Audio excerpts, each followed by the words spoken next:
What's up, Pitt fans? Welcome back to another Pitt Mailbag here on the Post-Gazette Sports Now YouTube channel and podcast network. He is Chris Carter. I'm Noah Hiles. Carter, we have a lot of wins to recap or discuss, I guess. When you think about it, Pitt football wins Thursday. Cha-ching. Pitt women's soccer wins Friday and Sunday? Or did they win? No, they won Thursday. I think it was Friday and Sunday. I don't know. They're in the Elite Eight. Volleyball with a big win Saturday. Wrestling with a win over Lehigh this weekend as well. And Pitt basketball is 4-0 now, heading to Brooklyn for the preseason NIT. Plenty of great Pitt things to talk about. And we've got some questions on a couple of different teams here. But before we get into all of that, we've got to talk about the show's presenting sponsor, which is Mike's Beer Bar. Whether if you're in town for a Steelers, Pirates, or Pitt game, Mike's Beer Bar is right across the street from PNC Park and has the best selection of beer in town, as well as amazing food options. They have over 20 TVs, and you can catch all of your NFL, college football, Pirates, Penguins, Riverhounds, and Premier League action right at Mike's. Ms. Carter acts out all of those sports as I read them off. Come in and try one of their 500 different available beers, 300 of them being local beers, as well as their 80 different local craft beers available on tap. You can also get a flight to try out every option you can dream of. And trust me, you won't run out of favorites because I never do, and I'm always there. Try their steak on a stone for an awesome meal where you choose how hot you want your steak cooked with a heated stone right in front of you as you enjoy a night out in Pittsburgh. Come to Mike's Beer Bar and get your sports fix and experience the best bar in Pittsburgh. Carter, you know what? I'll let you start. We talking football or basketball first? Let's go football. Yeah, okay. What a surprise. You pick football first. All right. This question comes from not me, a different Noah. Does Dino Babers realistically have a future with the Pitt football program? I'm going to start off on this one, Carter, because I did a little digging. Okay. Dino Babers did coach at Pitt. 2003, he was the Panthers running back coach. And when you consider that this guy does have an offensive background, I mean, he's been an OC, a wide receivers coach, quarterbacks coach, running backs coach. There is a little bit of a paper trail, and Pat Narduzzi has nothing but great things to say about this guy. They friends. But at the end of the day, I just think it would probably be too much of a contract, no? I mean, you go from a head coaching deal at a Power 5 school where you're making multiple millions of dollars. I don't have his deal right in front of me, but you would assume it's at least $2 to $3 million, right? And I'll probably look up that figure when you give your answer here, Carter. But in the meantime, it just seems like it would be weird for him to go from Syracuse's head coach to a Pitt OC job in the same conference. Sure, that's definitely a beneficial thing for Pitt. I'm not sure it would be worth Dino's time to go just over $4 million. Just over $4 million. Yeah. So Pitt's not going to be able to pay him even half of that to be the OC. I mean, it might be able to, but it wouldn't be fiscally responsible for the program, really. I mean, if they want to pay an assistant coach $2 million, go for it. But I think if you're going to spend $2 million on an OC, you could probably get something better than Dino Babers as well. So, yeah, if Dino Babers wants to come here and call plays for $1 million or less, I think Pitt should definitely hear it out. I don't think he's going to be interested in doing that. I think the guy probably wants to be a head coach, or if he's going to be an OC, he's going to do it at a program that can pay him a lot more money than Pitt can. That would be my guess. Carter, you have any other thoughts? My other thing here is the guy's 62. He's been around a while. And yes, him and Pat are friends. Like chemistry-wise, him and Pat, I think, would be very interesting. Dino would be fun to talk to. Like, I'd love to cover Dino Babers being the OC at Pitt. But I think that this offense needs a younger mind, a fresher mind that is going to open up the Pitt offense more to the passing game and kind of get them to step out of where they've been for most of Narduzzi's tenure and get them to get them more into what they started to do under Mark Whipple when Kenny Pickett started clicking. And that's kind of get open looks, get simple reads for your quarterback, get the ball out quickly to talented wide receivers and win that way. And then balance that with a rushing attack from there. I think that can be a path forward. I'm just not so sure that Dino Babers is the guy that is going to usher in that kind of an offense. So on that note, Carter, we'll go to our second question from Zach. This is assuming, again, that Frank Cignetti Jr. is not retained as Pitt's offensive coordinator and Pitt needs a new one heading into the offseason. And if that does indeed happen, Zach wants to know who our early Pitt OC candidate list is and who's on it. Carter, do you have any names off the top of your head? This is one that's less of like a realistic one and more that like I think that they should do, but they should absolutely see if they can try to mend fences and bring back Brennan Marion, because Brennan Marion's at UNLV. I covered him here when he was the wide receivers coach, and that guy brought this team together in a lot of ways. There were so many things that everyone was excited about in Pitt's offense, but when he was leaving, Charlie Partridge was trying to get him to not leave, because Charlie Partridge saw what he did for the offense. In 1 year's time, Brennan Marion got Pitt's receivers to go from having the most drops in college football to being, having a Biletnikoff winner and across the board being one of the more consistent units in college football. And that right there to me was a sign that, like, that guy's special. He wanted the OC job. Pitt didn't give it to him. They basically told him he's going to have to wait. He didn't want to wait, so he went to Texas, where he basically took the same job, receivers coach and passing coordinator. And then all of a sudden, their new receivers coach, Tyquan Underwood, became the passing coordinator along with the receivers coach, which was an interesting, I thought, response to Brennan's situation. I don't think it'll ever happen, but if I had a short list, he'd be at the top of it. I think that he's doing amazing things at UNLV, and that if they brought him back, he could do a lot of really good things with this offense. Here's the thing, Carter. Brennan Marion ain't going to be anyone's offensive coordinator next year. That guy's going to be a head coach, I think. Yeah, and he's been working it. Yeah, I just think that he's clearly established himself as one of the better young offensive minds in college football. Just look at the accolades that he's been connected to this offseason, or this season, the attention that he's gained, and I get that it's going to be part of our algorithm because he's connected forever to a program that we cover. But yeah, I think that Marion's going to be a head coach, and if he does take an OC job, it's going to be in a similar spot like we said with Babers, where he's going to go to a place that's going to pay him a lot of money, a lot more than Pitt probably would want to pay. So, and again, mending fences on top of that asking price is not going to work out well. I have three guys that I have my name on, or my eye on. The first is Andrew Janko, something. Okay. I've never said his name out loud, so I apologize. I've only read it. He's a Pitt alum and the quarterback coach for the Chicago Bears. That just seems to me like a logical connection. Pitt people love Pitt people, right? And being in the NFL, young mind, like you said, there's a lot of dots to be connected there. Number two on my list, just from hearing stuff on social media, this hasn't been told to me by any sources or anything, but another obvious candidate looks to be Mike Shanahan, former Pitt wide receiver, JMU offensive coordinator. Obviously, the Dukes having a great season. They lost in overtime this past weekend, but still, really good season. He and his former teammate at Pitt, Tino Sinceri, cooking up some good things with that Dukes offense. Now, I do think it needs to be mentioned, though, that the guy's currently working for Curt Cignetti. So will it be weird hiring the OC from a staff that's coached by the brother of your current OC who's about to get canned? I don't know what that dynamic would be like and if that would create any other problems. Now, if we're going to go away from the whole hiring a Pitt man playbook, which they might do in, I don't know how many of Narduzzi's OCs have had Pitt ties, aside from Cignetti. I'd have to go back and look, but I'd have to imagine at least one of them wasn't like a Pitt man beforehand. So if you're going to go outside the box and you could pick anyone, I'm going with Willie Korn. He's the offensive coordinator at Liberty. Here are things why you should be invested. Here's why you should be invested in Willie Korn. He's just 1 year into the job.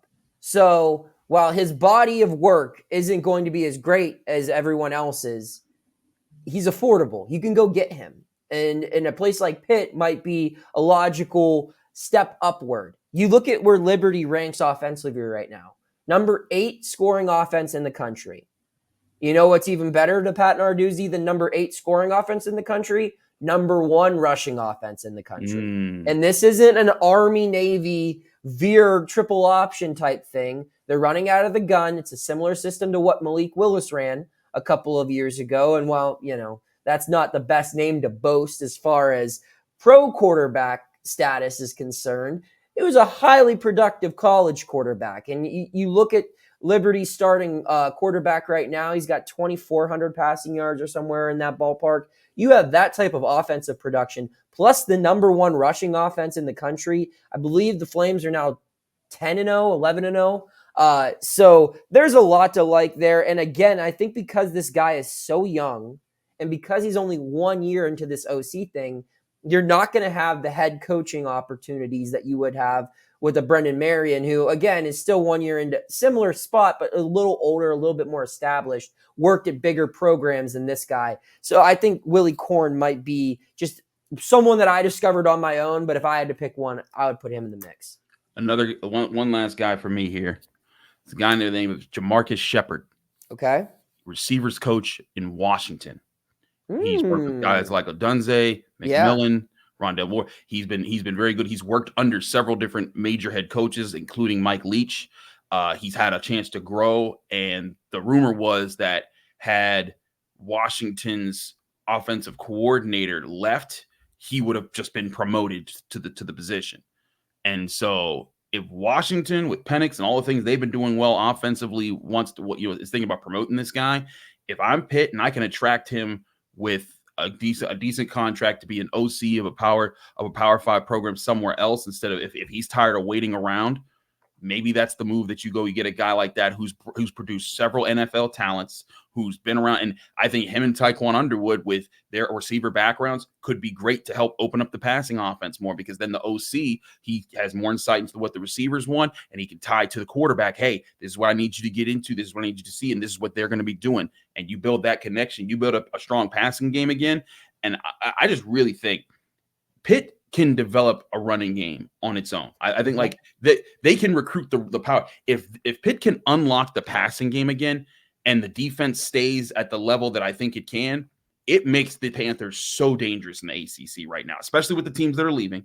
But like, they would be a very real problem with the passing game. And again, I'm not saying Jamarcus Shepard is easily gettable, but you need a guy like that that's working with receivers, that's working in passing games, that are contributing to big numbers, and knows how to talk to those type of guys and build those kind of chemistries in your passing room. I like that suggestion. I think you said the word passing way too many times for him to be a candidate. I hope I'm wrong for Pitt's sake, because I totally agree with everything you just said, Carter. They need to have a pass-first offensive coordinator come in here. That's just the way college football is played. I'm sorry. You do not want to be the Iowa of the ACC. That's just not what you should strive to be. Nope. And just like the fact that this guy's a Mike Leach disciple, that should be an encouraging thing. But I think compared to past hires, it might not be. No, I get it. Yeah. So that's where, that was our list. So that's not what we've heard. And we're going to, trust me, we're going to be doing a lot of digging into that list that's going to be put together here really soon, you'd have to assume. So keep an eye on that. We'll move over now to basketball. Lee wants to know, what player will Pitt rely upon most in its 2 games this week in Brooklyn? Ooh. Carter, I'll let you start with this one. Look, I think Bub Carrington has been an exciting player, and I think he's doing great. But against teams like this they're gonna try and fluster Pitt's young guards. They're gonna try to get after him. I think that Blake Hinson's gonna do what Blake Hinson's gonna do. But one guy that can really balance everything is Ishmael Leggett. Okay. Because I think that, and I think Blake would be a great answer. I think Bub would be a great answer.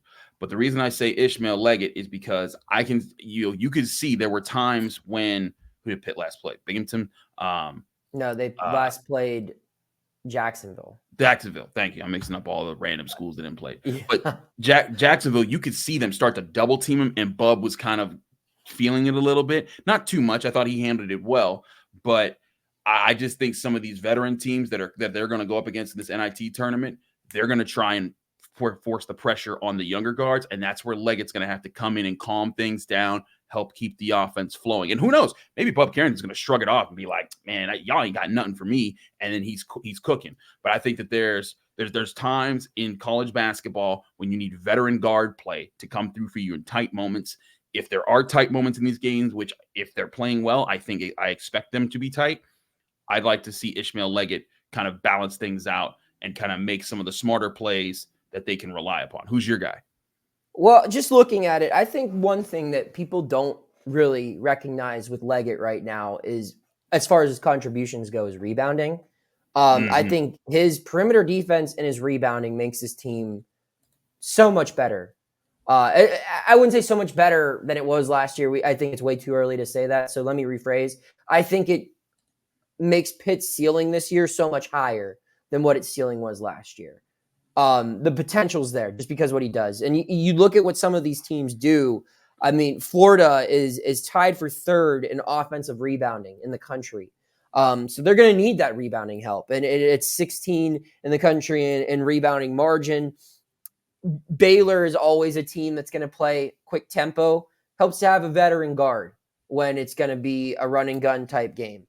And Oregon State's best guard is averaging 20.5 points a game. So guard play matters. But on the biggest stage, and we're only 4 games into the season, but these are the 2 biggest games of the year as they set the tone for a very important stretch. In the games like this, you need your best player to step up. And the best player on this team is Blake Hinson. Like I said, the rebounding stats.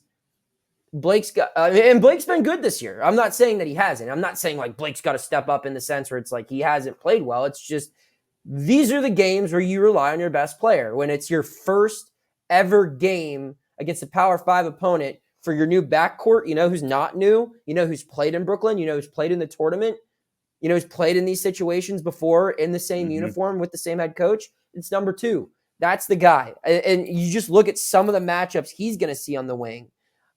I mean, Wednesday night, he's going to probably be responsible for guarding Tyrese Samuel, who's 4th in the SEC with 8.5 rebounds a game, a 12-point scorer. Riley Kugel, another wing for Florida, 13 points a game, 1.1 steals a game, which is number 5 in the SEC. You move it over to Baylor. Let's assume that they beat Florida State. Baylor has Jacoby Walter on the wing. Guy's a McDonald's All-American, averaging 18 points a game. That's a defensive assignment that I want to see Blake Hinson take on. If you're going to be in the NBA, you're going to see a lot of Jacoby Walters around. Yep. That's got to be how he makes his money.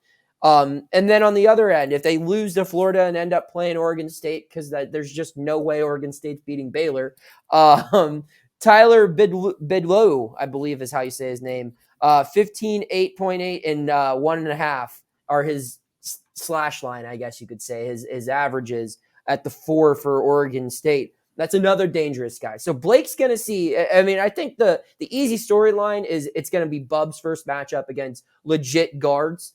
There's no denying that. But he has Ishmael Leggett helping. And while Blake has Zach Austin to help him out on the wing and down low, Blake shouldn't need help. If Blake's one of the best players in the ACC, really? This is where he shows it. This week is where I want to see Blake Hinson show the country how different his game is compared to last year. And he has a great opportunity to do so. Listen, he's the biggest player on the team. I feel you. If he goes out there and he does it, he can be the difference maker. I just wanted to give an alternative answer because I feel like in every game we can always say Blake Hinson's got to be the man. And you know what? On Friday when we last covered him, he was looking like the dude. I mean, all 3 of the names that we just talked about have had pretty good years so far. Very good point. All right. Drew wants to know, are either of you surprised that Pitt basketball hasn't received any sort of attention in the first 2 weeks of this year's AP poll? I'm starting. No, I'm not surprised.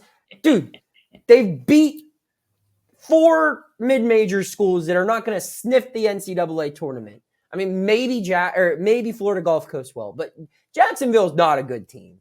I'm just going to go ahead and say it. They have decent rebounding numbers, but just watch them. Did you think that was a good team, Chris? No. And neither was North Carolina A&T. Now, if it was a battle of the bands, I'd take North Carolina A&T. But and that's no offense to Pitt, but that's just me speaking facts. But if we're talking basketball, yeah, that's not a good team. Pitt played a Binghamton team that I think is maybe decent in its league, and Florida Gulf Coast, which I think will compete in its league. But overall, I mean, no, this is a team that was like 3 spots away from missing the tournament last year. Sure, it won a couple of games in the tournament. It was a good season. It was a fun story to tell. But there's no reason for Pitt to be on the cusp yet. Now, there are a lot of stats where I think that maybe it should have received like a vote or two, but like it's not a top 25 team yet. Now, however, if Pitt goes undefeated this next week, it definitely should be in the top 25. And I don't care if that includes a win over Baylor or not. If Pitt beats 2 Power 5 teams on a neutral floor, and one of those 2 is Florida, who's top 40 in KenPom, absolutely it should be in the mix for a top 25 team. We're just 2 weeks into the season, though. They got to beat someone first. And I just continue to look at how if we remember all last year when Pitt was playing very well down the stretch and they were beating some of the top teams in the ACC, and everyone was wondering where the net was, where the KenPom was, all those things. I just go back to that and I think, man, like there were a lot of times where I'm like, Pitt has continued to prove itself, but because of some of their early season losses, that carried over. What Pitt is doing right now is they are solidifying their resume with wins and big wins with big margins that are going to say, hey, you know, you're not going to have those pitfalls. So when Pitt does stack wins this year, and I think that they will, I'm not sure if they'll sweep the NIT tournament or go 1-1 or what they'll do, but when they start getting wins in the ACC this year, those earlier, the lack of bad losses early in the season will allow Pitt to jump up a lot faster and stay a lot faster, or stay a lot stronger in the season if they lose to a really good team. Because last year, like when they lost to Duke, they got crushed, and they would drop so far in those rankings. I think that's where Pitt's at right now. Also, I mean, a lot of this is also based off of preseason rankings, right, and where people start in a lot of these things. And let's face it, Pitt, nobody knew it. We didn't know what Pitt would look like. We didn't know who Bub Carrington was. We didn't know who Jalen Lowe was, or Ishmael Leggett would be, how good Ishmael Leggett could translate from Rhode Island to here. What you knew was Blake Hinson can score, and Fede Federico, when healthy, could be a problem, especially as a defensive center. But they needed a lot of other pieces to fall in place. The good thing is they are falling in place. But now they need to show it on bigger stages that they are doing those things, and then they'll get the attention. And you're right. If they beat Florida, and my goodness, if they beat Baylor, John Rothstein said himself, he tweeted after Pitt's last game, he was like, Pitt and Florida are matching up, and I really want to see what that's like. If they do that, I guarantee you all those eyes will start looking at Pitt, and they'll start sniffing the top 25. Yeah, I totally agree. I also think it's worth to note it. I mean, Pitt is already up to 39 in KenPom. Yep. And that's because last year, sure, if you look at the final scores, Pitt won a lot of its games against mid-majors by 20, 30 points, but they weren't winning in the ways that they're winning now, where they're up by 20 before the 10-minute mark in the first half, where their assist-to-turnover numbers are ridiculous. I tweeted out today, Pitt's top 25 in the country in like 12 different major stat categories. Yep. And it's doing things that cater to the KenPom algorithm. It's rebounding. It's efficient with the basketball. I think it's number 7 in the country or something like that in assist-to-turnover ratio. Or number 12, in the country in assist-to-turnover ratio. It's checking all the right boxes this year. And you want to talk about start of the year rankings, Carter. I don't know exactly where the Panthers started on KenPom this year. I'm going to go ahead and guess it was a lot higher than where they started on KenPom at the beginning of last season when they were coming off 5 straight losing seasons. So it's in a good spot. It's in a really good spot where it just has to play well in this stretch of games, not just in Brooklyn, but after Brooklyn, the 3 games after Brooklyn against Power 5 opponents, which we'll get into to close off the show. Andrew wants to know, how confident are we are in Pitt's next 5 games.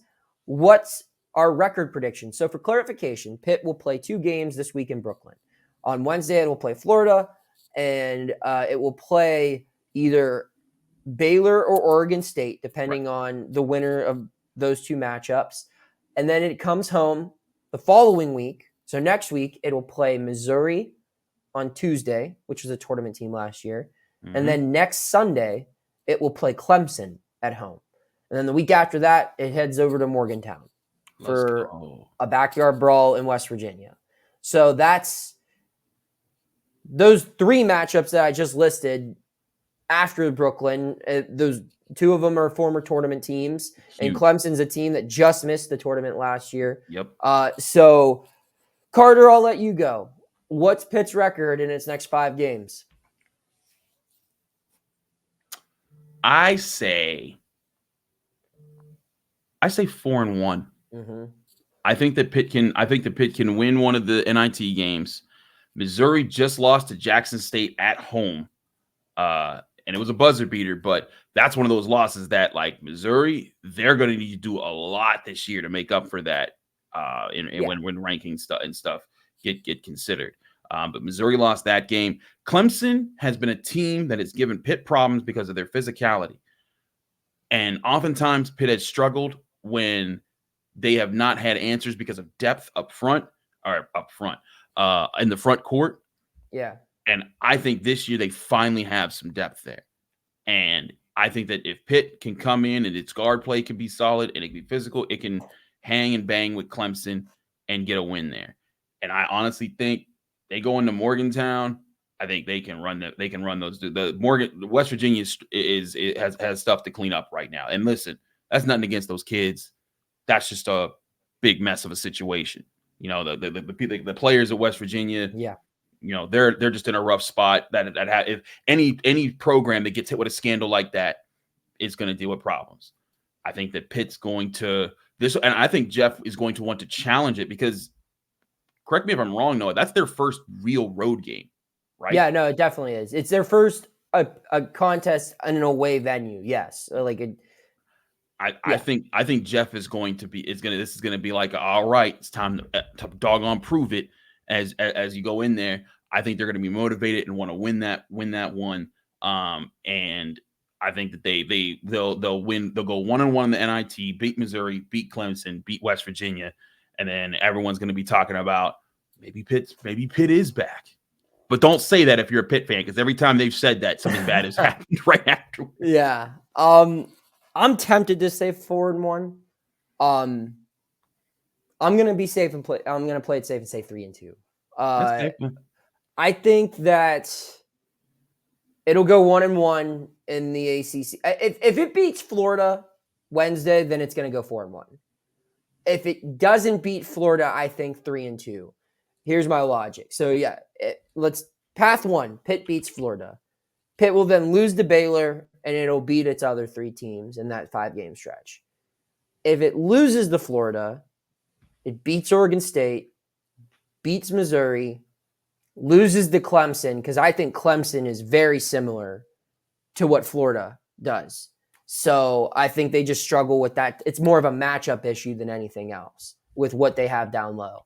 And then I think Pitt's winning the backyard brawl. There's too much motivation. This program's got too much momentum. And Jeff, let's be real. That's one of the last boxes that Jeff really needs to check until we start focusing strictly on March accolades. So that's a big one. So I think 3-2 is the safe play. 4-1, I'm really tempted to say it, but I've been very conservative with how I view this basketball team all year. I'm just trying to wait to see what it can do against big-time competition before I completely go with my gut, which tells me this is going to be a really good basketball team. I'm this close, but I still got to see it, and that's fine. Carter, any final thoughts as we wrap things up here? Just that I'm excited to see Pitt basketball start to get to go on the road. I'm jealous of you getting to go to the Barclays and you're going to be covering that, and you got a quick turnaround to cover some Duke versus Pitt football to end the season. Noah's going to be traveling, y'all. So if you are out and about in New York, in was it Raleigh? Durham. Where they is it Raleigh, North Carolina? It's Durham. Right. I'm mixing it up. Good. But if you out one of those places, say what's up to this man, because he's gonna be traveling, he's gonna be jet setting out here.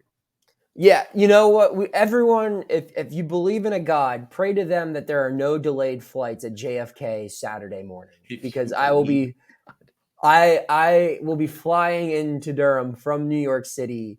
I believe my flight leaves at 8 a.m. So I'll be landing in Durham about 2 hours before kickoff. Shout out to the ACC for waiting to give Pitt its 1 noon kickoff the one time I didn't want it. I wish they consulted me, because it's all about the journalists and nobody else, right, Carter? But no, in all seriousness, it's going to be a great week. I'm really excited. I love Thanksgiving. I love Feast Week, college basketball, NFL, college football. I mean, just a whole bunch of great stuff. And also, before we wrap up, got to give a shout out to the Pitt women's soccer team. Absolutely. Elite Eight. Wow. What a year for them. What a program that they're building. Last year, first tournament appearance. Now they're 2 wins away from the national championship game. Crazy. Just tremendous progress. Well, that's all we got for this one. We'll be back next week with another Pitt mailbag. For Chris Carter, I'm Noah Hiles signing off, Sam. We'll see you soon.